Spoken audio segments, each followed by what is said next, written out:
My name is Owen Symes, and welcome to The Copagandists, a podcast about cop shows and the people who make them. This week, we're diving headfirst into the controversies that erupted around the Untouchables. We'll cover backlash from the criminal world, from Italian-American advocates, and end with the first rumblings of official condemnation.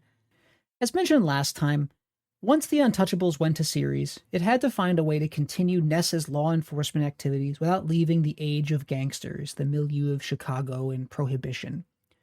In August 1960, an article in Newsweek appeared detailing the behind-the-scenes work on the upcoming season, noting that the show was increasingly divorcing itself from the pages of history, preferring a swing, quote, towards the period fable. Robert Stack defended this shift at the time, quote, if we limit the show to actuality, we might as well go to newsreels. And Walter Grauman, one of the show's directors, added, quote, the show is dramatic fiction with documentary authenticity. So, while the production design, the locations, the props, the clothing would remain relatively period accurate, especially for a TV show, the stories, even when based in fact, had to make room for Mr. Ness. To take but one example, we can look at the 20th episode of the first season, The Unhired Assassin, a well-regarded two-parter that told the real story of the 1933 attempted assassination of President-elect Franklin Roosevelt in Miami, Florida. In real life, Roosevelt was nearly killed by a young Italian gunman. While he escaped unharmed, several others were injured and one man killed in his stead. Many of the details of the episode are correct. The name of the assassin, the location of the action, and the final result. The bullets missed FDR, but fatally struck Chicago Mayor Anton Chermak. It was through the figure of Mayor Chermak that the Untouchables writers saw their opening for Ness. In their version, Ness would be Chermak's right-hand man, helping him clean up Chicago before the inevitable repeal of Prohibition. The mob, antagonized by this reforming mayor, plotted to have him killed, only for an Italian madman to emerge in the final moments and do the job for them. At 9:37, Mayor Cermak of Chicago stepped down from the bandstand to pay his respects to the president-elect, who greeted him warmly.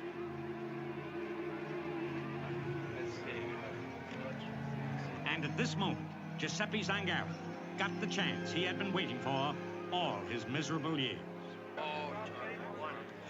Too many are starving! Eliot Ness, in silent, unbelieving horror, tried to make himself realize what had happened. The man he had saved, not 5 minutes ago, from death, had been struck down, without planning or purpose. The victim of a wayward bullet that had been intended for another man. It's compelling drama. But of course, Ness's involvement as Chermak's close lieutenant is utter fiction. And this shift towards less, call it realistic storytelling, proved quite popular. When it premiered as a series, The Untouchables continued its run of critical praise. The Associated Press reviewed the first episode, quote, nostalgia being a popular theme, The Untouchables is a good commercial premise for a show. It was a smooth, fast-paced show with considerable violence. There was some justification for the violence because the Chicago of the Prohibition era was frequently the scene of machine gun and pistol play. By the time we're at mid-season with the show, I suspect it will begin to strain our credulity that one federal man gets all the meaty assignments. But I suppose that's showbiz. You gotta have something to tie a series together. The Hollywood Reporter agreed, quote, in its debut hour as a weekly presentation, this expansion seems to be justified. Production remains big, direction and scripting are carefully geared to action without aborting the documentary fact premises, and if shockingly gory at times, at least the producers can claim a reporting on history privilege that could conceivably do some good in arousing the public to the evils of syndicated crime. The LA Times gushed in early 1960, under the supervision of producer Quinn Martin, and with Robert Stack as Ness, the weekly show has managed to maintain the steady stream of excellence of the pilot last season. Ratings kept up with this critical appraisal. When it first began airing, The Untouchables went up against a venerable and much lauded anthology series, Playhouse 90, that had been on for years by that point.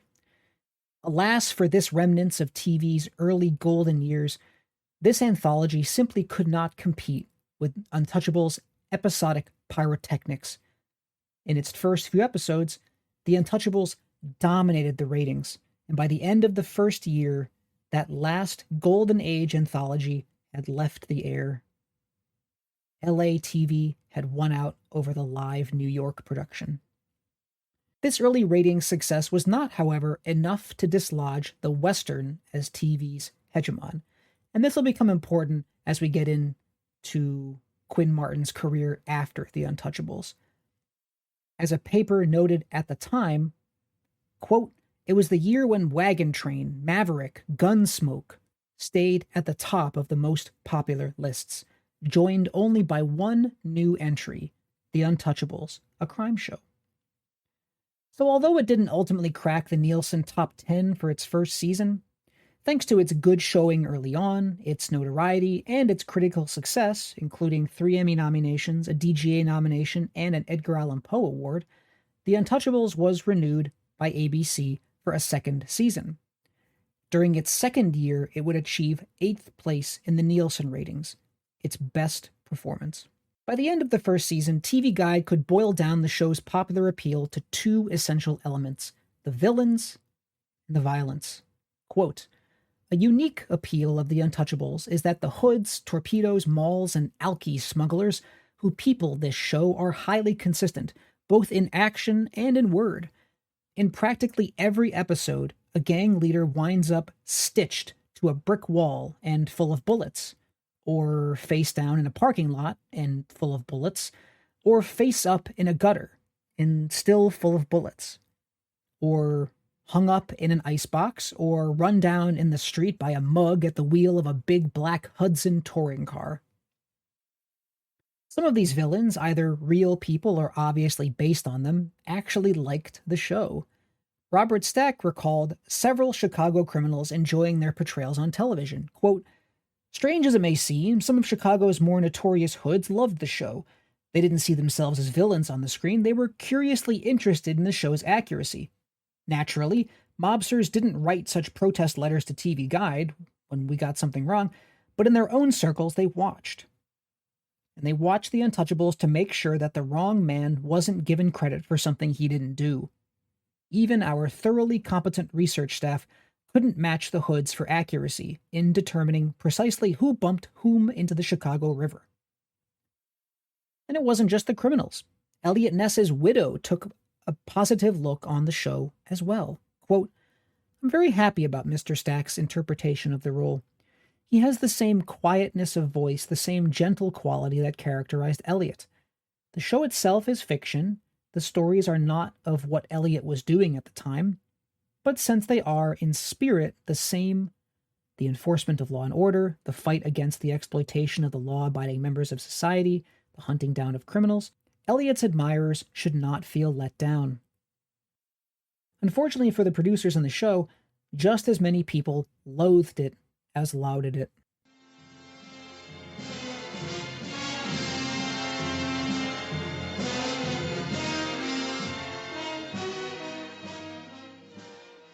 The backlash began with those actually depicted on the show, or their relatives, as the case may be. Sonny Capone, Al Capone's son, had actually been friends with Desi Arnaz in childhood, and once the show came out, he refused to speak to him for years after the premiere. To this informal reproach was added legal challenge, as in 1959, Mafalda Maritode, Al Capone's sister and the manager of his estate after his death in 1947, sued CBS, Desilu, and Westinghouse Electric, the show's sponsor, for $1 million in damages. The suit alleged that the Capone name, likeness, and personality had been used for profit without the Capone family's consent. CBS et al. Won the case. Finally, some tried the tried-and-true method of the death threat. Desi Arnaz allegedly received an anonymous phone call threatening to blow his brains out if the show wasn't taken off the air, and it later emerged that a hit had indeed been placed on him by Mamo Giancana, a gangster. In addition to these criminals or relatives of criminals, came an organized backlash from Italian Americans. Still trying to present themselves to Anglo-dominated America as decent, hardworking white people, several Italian-American advocacy groups began making noise about what they considered to be the overrepresentation of Italian antagonists on the show. The criticism began in earnest in January 1960, when the Order Sons of Italy in America called upon its members to black out ABC's channels on January 14th to protest the airing of the episode The Noise of Death. In addition to this broadcast boycott, the organization promised to picket the TV stations that did carry the episode. The following year, House Representative and spokesperson for the Federation of Italian-American Democratic Organizations, Alfred Santangelo, joined several other House members in meeting with ABC vice presidents to voice their displeasure at the show. Santangelo, in particular, chided the executives because the show misrepresented history and consequently was, quote, seriously injuring the good character and reputation of the great majority of Italian-American citizens. Santangelo told TV Guide that he wasn't out to destroy the show, he just wanted to push back against its portrayal of Italians. Quote, we're not seeking to destroy anyone, but this sort of programming breeds violence. The stories are pure fiction. The only thing that's true is the fellow's name. Why don't they use a neutral name? Instead of Frank Needy, why can't they call him Frank Knight? We don't want to censor, but if the networks put on this sort of program, we'll hit them. As recounted by actor Paul Picerni, they also received private communications from these groups. The Italian Federation, for instance, once managed to reach an assistant director on the telephone. I'm going to quote here from Picerni's memoir, which phonetically spells out some of the words so you know that it was spoken with an Italian accent. May God forgive me. My name is Mrs. Ponticello, and I am the secretary of the Italian-American Federation. I got a little complaint to make about your show. All of the time on your show, you show Italian people as a bad people. Shooter, fighter, killer. Italian people, we not like that. We like to eat. We like to sing. We like to dance. We don't like violence. If you don't stop showing Italian people bad people on your show, somebody gonna throw a bomb into your studio. Robert Stack, in his own memoirs, recounted another call they received, this one from a private citizen. A stagehand answered a call from an old Italian-sounding woman. And again, these quotations are phonetically spelled so you know that it's an Italian person. Is this the Untouchables? The caller asked. The employee said yes, at which point the woman launched into her speech. Quote, why do you always show Italiana people as bad people? Italiana people are good people, peace-loving people like Marconi, Christopher Columbus, Enrico Caruso. You shut up and listen to me. Italian people make America a wonderful country. You keep showing us as bad people. If you don't stop showing Italian people as bad people and start showing us as good, peace-loving people, some night, someone is going to throw a bomb and blow up your damn studio. The New York Daily News reported on this controversy at the time, noting that Representative Santangelo's criticism was, quote, a sign of the times. The article observed that, quote, the so-called racial, national, and religious minorities are becoming more sensitive than ever over the TV portrayals of their members in an unfavorable light, and that, quote, the time has long gone when Negroes would stand for Uncle Tom characters on the home screens. The other groups are equally emphatic in their opposition to stereotypes. The article ended by pointing out all the Italian names present among the villains of an upcoming episode and saying, quote, if you ask me, these names aren't Anglo-Saxons. This backlash affected sponsors as well. ABC discovered, for instance, that longshoremen under the leadership of mafioso Tough Tony Anastasia joined in the picketing of ABC's New York studio, a protest which had grown to several hundred strong. Moreover, Anastasia threatened to order his union to cease handling of all Liggett and Meyer products. Added to this threat, the Federation of Italian-American Democratic Organizations pledged to boycott Liggett and Myers. The threat was obviously taken quite seriously. Liggett and Myers was a major sponsor of the show. 4 days after this news hit the stands, Liggett and Myers dropped their sponsorship of the show, although they told TV Guide that this was because the network had messed up scheduling a number of episodes it sponsored, not because of any public pressure. Claimed a company spokesperson, quote, "It hurt most to drop the Untouchables because the sponsor is Chesterfield Kings and sales of that cigarette rose 12% last year, but it was a matter of principle."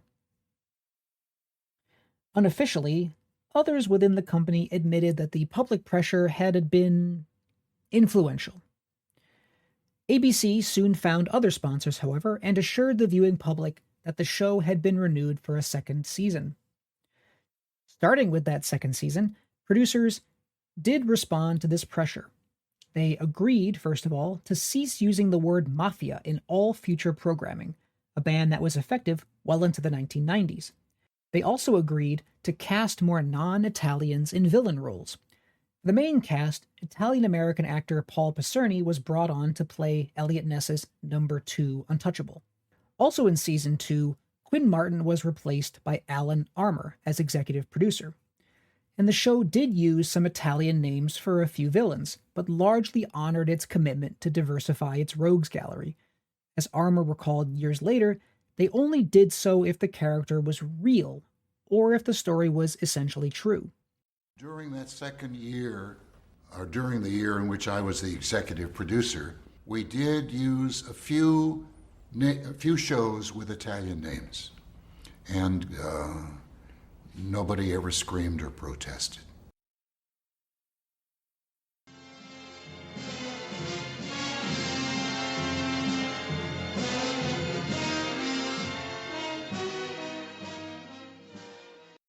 These private sector complaints certainly irked and perhaps even worried ABC and Desi, but it was in the corridors of officialdom that pain would come sharpest and deepest.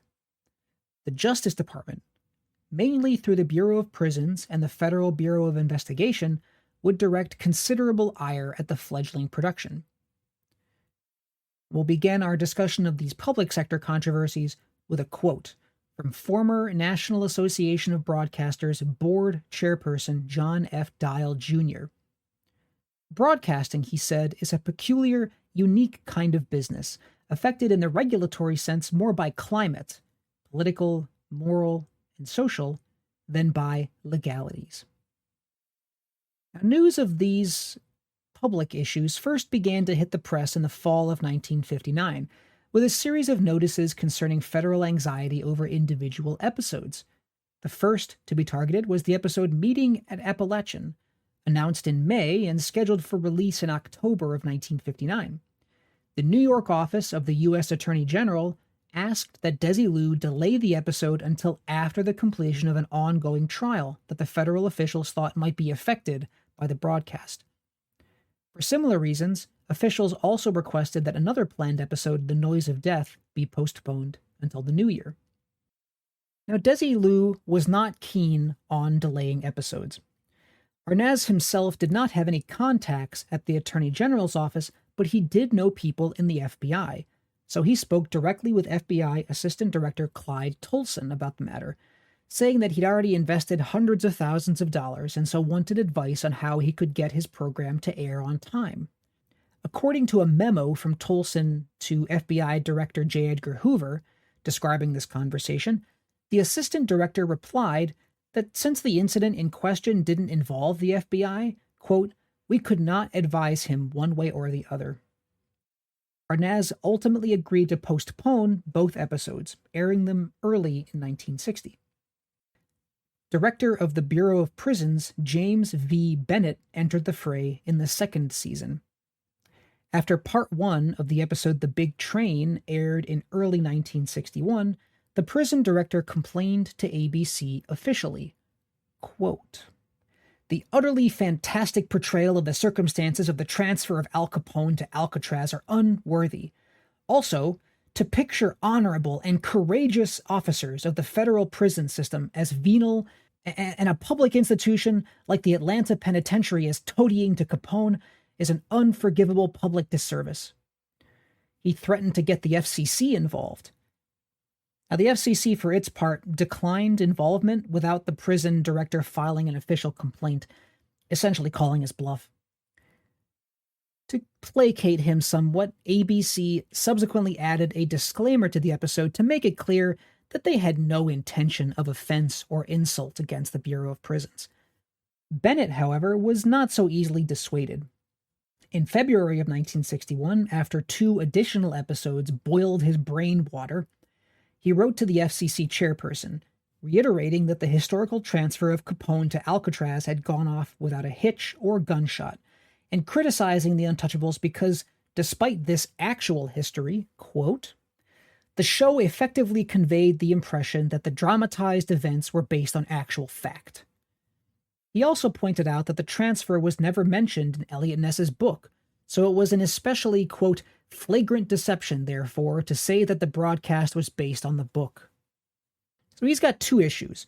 1, that the events were not portrayed accurately, and 2, the show advertised itself as based on real events, making this inaccuracy all the more egregious. Now, this episode in particular, the one that he's so angry about the transfer of Al Capone, actually prompted some questioning telegrams and letters from the viewing public to another branch of the federal government, another bureau, the FBI, then the most well-known federal law enforcement institution. For instance, a 10-year-old boy wrote in asking for information about the FBI. In his postscript, he added, quote, I never watch a certain show called The Untouchables, but on Friday, January 13th, 1961, right after the night of the big train appearing on the same show, John Wingate on WOR radio stated that Eliot Ness was never in the FBI and that the stories are false. I would please like some information on Eliot Ness and his Untouchables, thank you. The FBI responded under J. Edgar Hoover's name by enclosing several articles about the Bureau itself, while also noting that they were unaffiliated with the Untouchables and that Eliot Ness had worked for other federal departments. This response ended as follows, quote, the programs have often involved fictitious accounts of actual cases handled by the FBI. Beyond this, I, meaning Hoover, am not in a position to comment on the accuracy of these programs. Now, herein lay the seed of one of the show's most pressing controversies, the question of credit. You may have noticed in advertising and commentary about the Untouchables that Ness was often described as an agent of the FBI, or that the exploits of he and his men were sometimes lumped in with those of Hoover and his anti-crime efforts from the same period. With the broadcast of these additional episodes even more fictionalized, this problem only grew worse. For now, the writers were grabbing from the barrel of federal success stories and retooling them for Ness's adventures, regardless of the actual agency personnel that had been involved. As the entertainment reporter for the New York Journal-American asserted at the time, the Untouchables, quote, has spread its false claims of TV jurisdiction over the solution of almost everything in sight. Many government heroes are having their bureaucratic toes and sometimes necks stepped on. As we'll see next time, no one was more acutely aware of this problem than the head of the FBI himself, Mr. J. Edgar Hoover. Nor was there anyone more willing to use taxpayer dollars to set Desi Productions aright. Heading up this organization is the #1 G-Man, the famed John Edgar Hoover. As director of the Federal Bureau of Investigation, Mr. Hoover has built up his organization from a relatively obscure agency of the Department of Justice into one of the best-known institutions of its kind in the world. In the course of a long campaign to make law enforcement a science and a profession, Director Hoover and his resourceful aides have developed crime detection methods and facilities. Thanks for listening to this week's episode. Sources are in the show notes below. You can find an essay version of this script, complete with detailed citations, on my Substack at Owen Symes. You can also find me on Blue Sky, Owen-Symes, YouTube at Integral History, and you can check out my book, He Was Our Man in Washington, A History of the Obama Years. Music by Carl Casey at White Bat audio. See you next time.